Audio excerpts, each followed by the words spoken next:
Okay, let's start. Hello, everyone. I hope you are all doing well. Welcome to our Journal Club online session from BIOICON Academy. This is the third journal we are reviewing this year, and I thank you all for participating. Today's topic will be presented by Aysha Islam. Aysha Islam, please continue. Thank you. Assalamu alaikum everyone. I'm Aysha Islam and I am studying at BRAC University and I'm currently in my fourth semester. So today I'll be presenting a research article titled Exploratory Analysis of the Proteomic Profile in Plasma in Adults with Down Syndrome in the Context of Alzheimer's Disease.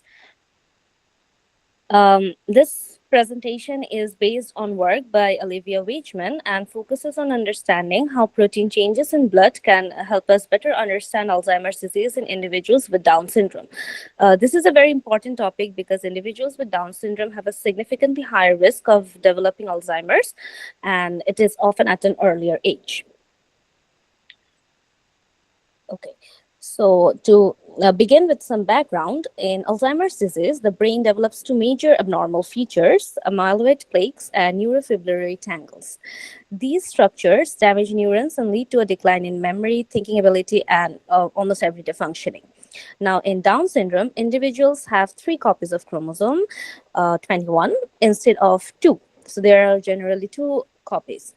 This leads to an extra copy of the APP gene, which increases amyloid production in the brain. As a result, amyloid starts accumulating much earlier in life, eventually leading to tau protein changes and progressive cognitive decline. However, diagnosing Alzheimer's in individuals with Down syndrome is very challenging. This is because there is a wide variation in baseline cognitive abilities, symptoms can be different across individuals. So standardized diagnostic tools are often very limited and expensive. Because of this, researchers are now focusing on biomarkers, especially the blood-based ones, since they're easier to collect and they're also less invasive. Also, processes like inflammation and immune system activity are believed to play a major role in disease progression, which this study will explore. Okay, so moving on to the methods section, we are first starting with participants. So all participants included in the study were recruited from 2 main research groups. One was focused on Alzheimer's disease in individuals with Down syndrome, and another were just healthy participants. These individuals were recruited from an outpatient clinic, which ensured that proper clinical evaluation will be conducted. Now, the Down syndrome cohort was part of a longitudinal study. What this means is that was that patients were followed over time using clinical assessments, neuropsychological tests, imaging techniques, and, like we previously said, biological sample analysis. On the other hand, the healthy control group consisted of individuals who showed no signs of cognitive decline, no neurological disease, and no impairment in daily functioning. This careful selection of participants helped ensure that the comparisons made in this study are reliable and meaningful. Now, in terms of diagnosis and participant characterization, each participant or their legal guardian provided informed consent before being included in the study. The study population mainly reflected adults with Down syndrome with variation in age and level of intellectual disability. To ensure accurate diagnosis, 2 neurologists independently assessed each participant. They evaluated changes in cognition, behavior, and daily activities using both patient information and caregiver reports. Neuropsychological assessments were also conducted to support the diagnosis. In addition, chromosome analysis was performed where possible to determine the specific type of chromosome 21. Participants were then categorized into asymptomatic or symptomatic groups based on these evaluations. Now, moving on to how the samples were collected and analyzed, blood samples were collected using standard procedures and processed quickly to ensure protein stability. The samples were centrifuged to separate plasma, stored properly, and preserved at very low temperatures. For protein analysis, the study used the Olink Explore 3072 platform, which allows measurement of approximately 3,000 proteins from a single sample. This technology works using specific antibodies that bind to target proteins, followed by detection using sequencing based methods. The results are then expressed as normalized protein expression values, which allows comparison across individuals. This approach provided a very broad and detailed overview of protein changes in the blood. For the statistical analysis, all data analysis was performed using the R programming language, as you can see in the last point. Basic demographic data was summarized using averages and percentages. To compare groups, statistical tests were used depending on the type of data. The researchers also performed analysis to identify proteins that were significantly different between the groups that were participating. To understand the biological meaning of these changes, pathway analyses were conducted using databases that were already present. In addition, protein interaction network were analyzed to understand how these proteins function together. Lastly, advanced methods like laser regression and rock analysis were used to identify key proteins and evaluate their diagnostic potential.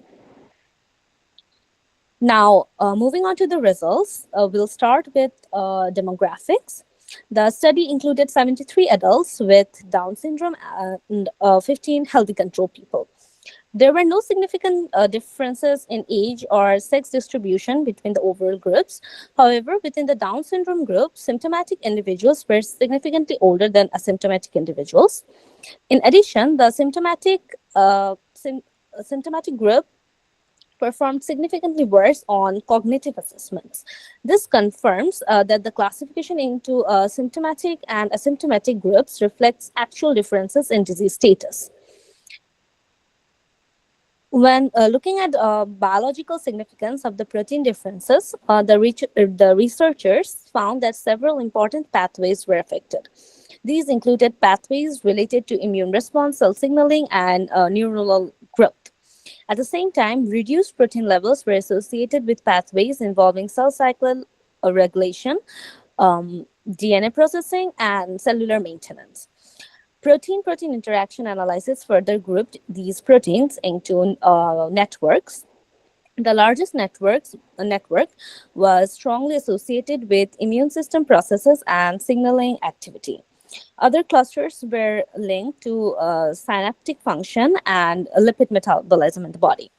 This highlights that multiple interconnected biological systems are affected all at once. So to better understand disease progression, the researchers compared symptomatic and asymptomatic individuals with Down syndrome. They identified 142 proteins that were significantly different between these groups. Out of these, the majority showed increased levels of symptomatic individuals. This suggests that as the disease progresses, there is an overall increase in biological activity related to disease processes. Interestingly, none of these proteins were encoded on chromosome 21. This indicates that disease progression is driven by downstream effects rather than just the genetic cause. An important part of the study was identifying potential biomarkers. Using advanced statistical methods, the researchers identified 15 proteins that could help distinguish between symptomatic and asymptomatic individuals. Among these were known biomarkers such as neurofilament light chain and glial fibrillary acidic protein. In addition, several new potential markers were identified. These proteins were involved in processes like immune response, neurotransmission, and signaling. Many of these markers showed good diagnostic performance, indicating their potential usefulness in detecting or predicting the disease progression. In the discussion, the study highlights that individuals with Down syndrome show widespread changes in protein expression. These changes are particularly associated with immune system activity, cell signaling, and neuronal processes. At the same time, processes related to DNA repair, cell cycle regulation, and biosynthesis were reduced. This suggests an imbalance between increased harmful activity and decreased protective functions. Overall, these findings provide important insight into the biological mechanisms underlying the condition. The study also summarizes the role of the immune system. It suggests that individuals with Down syndrome have a chronically active and dysregulated immune system. This may lead to increased inflammation over time. Such chronic inflammation is believed to contribute significantly to the development and progression of Alzheimer's disease. These findings support the idea that immune related processes play a central role in disease pathology. In terms of disease progression, the study shows that asymptomatic individuals exhibit stronger immune activation and greater disruption in normal cellular functions. There are also changes in signaling pathways and metabolic processes. Additionally, reduced protein levels suggest impairments in cell repair, stability, and communication. These combined changes contribute to the worsening of the disease over time. To conclude, uh, this study used a large-scale proteomic approach to analyze protein changes in the blood. It found widespread alterations in individuals with Down syndrome, especially in pathways related to immune activity and cell signaling. Disease progression was associated with further biological imbalance and increased immune activation.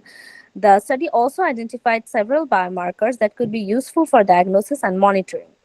Overall, these findings support the potential use of blood based biomarkers as a practical and less invasive tool for detecting Alzheimer's disease. Thank you for your attention, and I would end my speech here. Thank you. Thank you very much, Aisha Islam.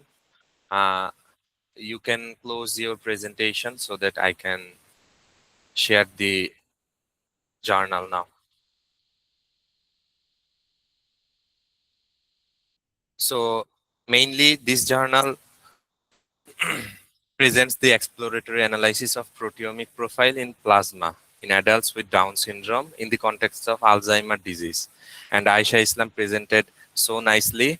So in here, adults with Down syndrome that have a significantly higher risk of developing Alzheimer disease, these things are correlated and analyzed. So you can ask any type of questions related to this article in our group, in our WhatsApp group named Journal Club. So we can, discuss everything about it, and you can also personally message me to discuss further topics about this and related research papers.